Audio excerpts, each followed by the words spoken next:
Welcome everyone. Now this story has betrayal, humiliation, and enough drama to make your group chat freeze. So before we begin, hit like and subscribe, because unlike Keisha, we actually appreciate loyalty around here. Let's get into it. Keisha cheated on me, stood in our kitchen in Prince George's County with my dinner still getting cold on the stove, and told me to be a man about it like betrayal was just another bill to pay. She did not cry. She did not flinch. She did not even lower her voice. She said it while wearing the earrings I bought her on our 10th anniversary and checking a text from the man she'd been sleeping with. That was the moment the marriage died, but not the moment my life got rebuilt. Here's how it happened. My name is Kyle, and for 14 years I loved Keisha like a man trying to make a home out of weather. I met her at a cookout in Southeast DC where she laughed so hard at my cousin burning the hot dogs that she snorted lemonade through her nose and tried to act classy 2 seconds later. I remember thinking she was beautiful because she looked alive. Not polished. Not fake. Alive. We started out with cheap dates, late-night carryout, and long talks in parking lots because neither of us wanted the night to end. Back then, being around her felt like getting picked first by life. In those early years, we were funny together in a way that made hard times feel temporary. We once got lost driving to Ocean City because Keisha swore she knew a shortcut and had us circling a Wawa in Delaware for 40 minutes. She kept saying, "Trust the process," while I was running on gas fumes and spiritual frustration. When we finally made it to the beach at midnight, we ate melted chocolate from a gas station and watched the waves in silence. She leaned against me and said, "If we can survive your attitude and my directions, we can survive anything." I believed her so completely it embarrasses me now. We built our marriage the way a lot of black couples do when nobody gave us a head start, with faith, overwork, and jokes strong enough to patch drywall. We rented our first place in Hyattsville, where the upstairs neighbors argued like it was an Olympic event and the radiator sounded like it had Old War trauma. Keisha made that little apartment feel rich. She put cinnamon brooms by the door in the fall, lit candles we could barely afford, and danced while seasoning chicken like she was conducting a symphony. At night, she'd put her cold feet on my legs and laugh when I yelped. I loved even her little acts of terrorism. When our money got better, our responsibilities got bigger faster than our joy. Keisha's mother always needed help with something. Her brother always had some emergency that looked suspiciously like bad planning. I became the dependable one. The man with the truck, the man with the overtime, the man who never said no because I thought being needed meant being loved. If her family had to move a couch in Bowie, I was there. If they needed rent bridged in Temple Hills, I was there. If somebody's car died in Waldorf at midnight, guess who got the call? I wore reliability like a wedding ring. Keisha used to brag about that reliability when other people were around. She'd say, "Kyle may be quiet, but if I call, he comes." Everybody would smile like that was romantic, and I smiled too because at the time it was. I didn't know there's a thin line between being appreciated and being used. I worked facilities management in Baltimore, left before sunrise, came home after dark, and kept telling myself this season would pass.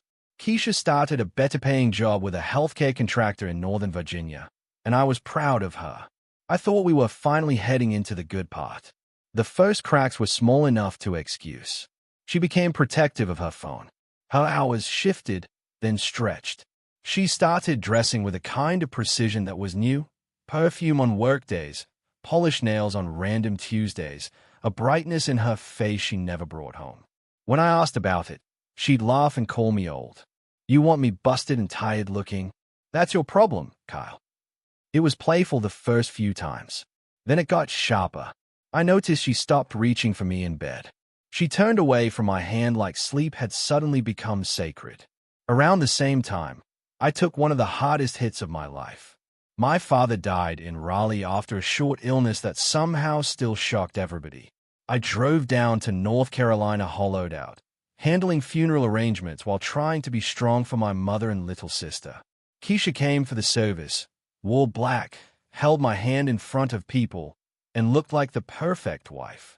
But grief makes you notice temperature. On the ride back to Maryland, she spent more time answering work messages than talking to me. I remember staring out the window and feeling lonely beside my own wife. After my father passed, I sank in a quiet way men are taught to disguise as fatigue. I still went to work. I still paid bills. I still took care of things. But joy stopped landing. Keisha didn't meet me there. She treated grief like a phase that should have expired by the next billing cycle. If I got quiet, she called me moody. If I forgot something, she called me distracted. If I tried to explain that I was drowning without making any noise, she rolled her eyes and told me everybody loses people. That sentence changed how I heard every other sentence that came after it. Then came Marcus. I knew him only as the supervisor Keisha mentioned too casually, the kind of man whose name appears in stories before his body does. Marcus said this. Marcus moved the meeting. Marcus thinks I should apply for that internal role. I didn't go jealous right away because that isn't my nature. I'm the type to give reality too many chances before I accuse it of being ugly. But when a name starts living in your house, sitting at your dinner table through somebody else's mouth, you eventually notice. The room starts smelling strange even when everything looks clean. The night I first saw proof, I wasn't snooping for drama. Keisha had fallen asleep on the couch with her phone lit up in her hand while some reality show argued in the background. A message flashed across the screen. Still thinking about your legs in that hotel chair. My body went cold before my mind caught up. I unlocked the phone with the code I'd known for years and read enough to ruin my appetite for the rest of my life. There were months of messages, hotel receipts, jokes about me working late, and one line from her that sat in my chest like broken glass. Kyle's too soft to do anything. I confronted her the next evening after she walked in smiling, carrying takeout like she was bringing peace instead of poison. I asked one question. She didn't even deny it. That part still shocks me. She just set the bag down, took off her coat, and told me to calm down before I embarrass myself. Then she said the sentence that became the hinge on which my whole life swung. Be a man about it. Like manhood meant swallowing humiliation in silence.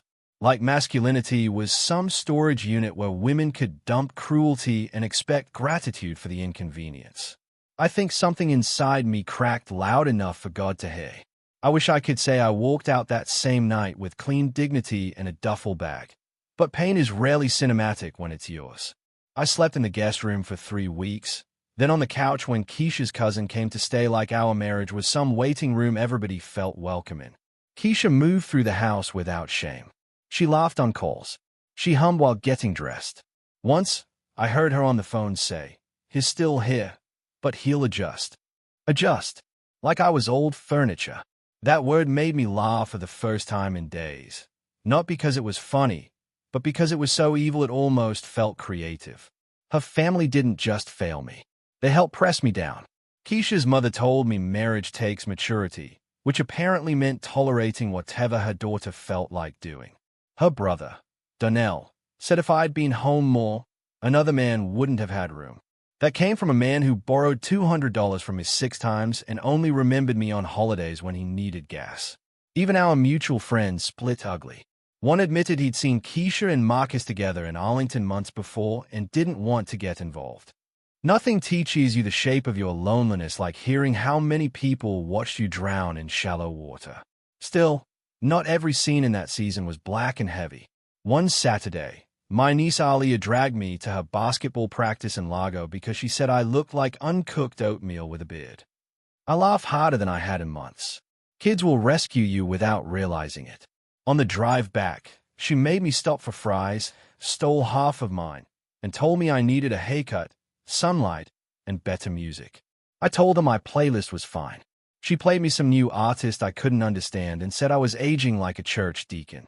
That small, ordinary joy kept me breathing longer than anybody knows.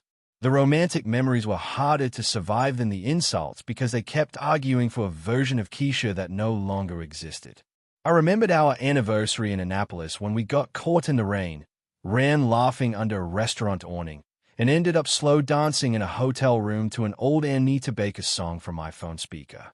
Keisha rested her forehead against mine and whispered, "Promise me we won't ever turn cold on each other."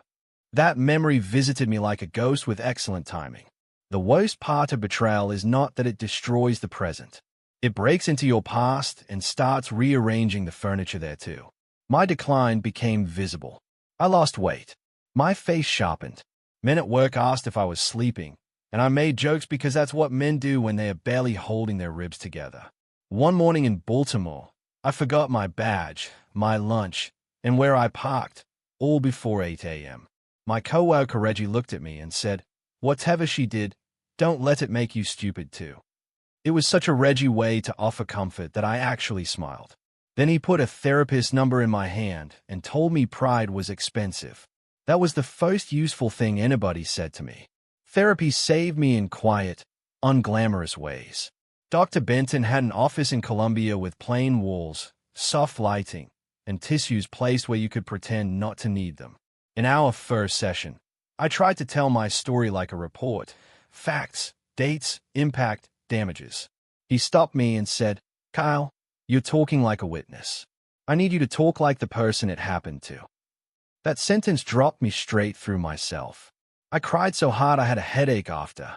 Not movie crying. Real crying. Nose running, chest heaving, dignity on the floor. It was the first honest thing my body had done in months. Once I stopped arguing with Keisha, she got strangely irritated.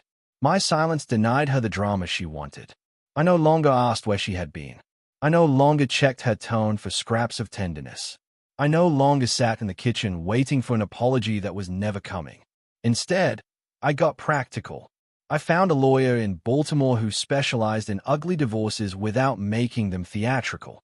I gathered bank statements, mortgage records, retirement documents, car notes, credit card bills, and every text message I was legally allowed to preserve. Pain is foggy, but paperwork is wonderfully sober. Documents don't gaslight you. I also started rebuilding in places Keisha couldn't see.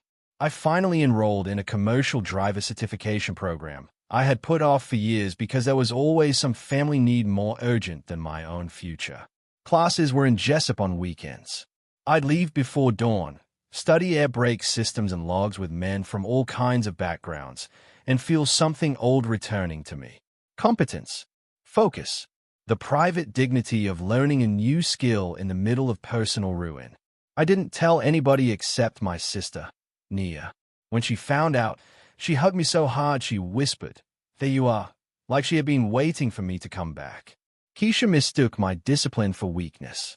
That was her final bad read. She thought because I was not yelling, I was defeated. She thought because I wasn't dating, I was desperate. She thought because I still paid my half while the legal process unfolded, I had accepted the disrespect. Meanwhile, she got louder, more reckless. She took weekend trips she could not really afford. She posted vague little captions about choosing happiness and not shrinking for anyone, as if selfishness becomes wisdom when paired with a filtered selfie. I saw none of it directly, but word travels fast in DMV circles when people think you're too broken to mind. The funniest moment of that whole miserable year came when Donnell tried to shame me at a family barbecue in Suitland. He puffed up his chest and said, "A real man fights for his household." I looked at him, looked at the paper plate balancing on his stomach, and asked, "With what credit score?" The silence after that was holy. Even his aunt had to turn away to hide a smile. I'm not proud of every petty thing I said during that season, but I am proud of that one. Sometimes survival needs one clean joke to remind you that humiliation is not the only language available. The divorce process dragged because Keisha assumed intimidation would make me fold. She wanted the house, more money than made sense, and somehow moral innocence too. She claimed I had emotionally abandoned the marriage while she was actively sleeping with her supervisor. Her lawyer came in aggressive, but aggression looks different when the facts are ugly and organized. My attorney kept everything measured, precise, boring in the way that wins. Keisha never showed remorse, not once. In mediation, she sat there scrolling like we were disputing a parking ticket. I realized then that some people don't break your heart by accident. They study where to step. Karma did not come from the sky with thunder and perfect music. It came the way most real consequences do, through systems people assume they can outsmart. Marcus had been using company travel funds in ways that drew attention during an internal review. Once auditors started pulling records, They found more than bad expense reports. Hotel overlaps. Falsified meeting notes. After-hours access logs. Keisha thought she was special until the investigation revealed she was just one of several bad decisions attached to the same arrogant man. Marcus denied everything and protected himself first, the way men like that always do. Suddenly, her glamorous little secret looked cheap and extremely traceable. The fallout hit fast. Marcus resigned before he could be officially fired, which sounds graceful until you know what it really means. Keisha's position got scrutinized next because favoritism had followed her rise more clearly than she understood. She lost the promotion track she'd bragged about, then lost the job itself within weeks. No apology came to me. No late-night voicemail heavy with regret. She was too proud for remorse and too selfish for self-examination. She just became angrier. But anger doesn't pay mortgages. Anger doesn't impress judges. Anger especially doesn't help when the person you mocked has spent months preparing while you assumed he would stay broken. By the time the settlement finalized, I was no longer the man she had dismissed in the kitchen. I had my CDL, a cleaner credit picture, a better savings habit, and a mind that no longer begged to be chosen by people committed to misunderstanding me. We sold the house. Keisha hated that most because she had pictured herself keeping the setting where she had hurt me. Life did not honor that fantasy.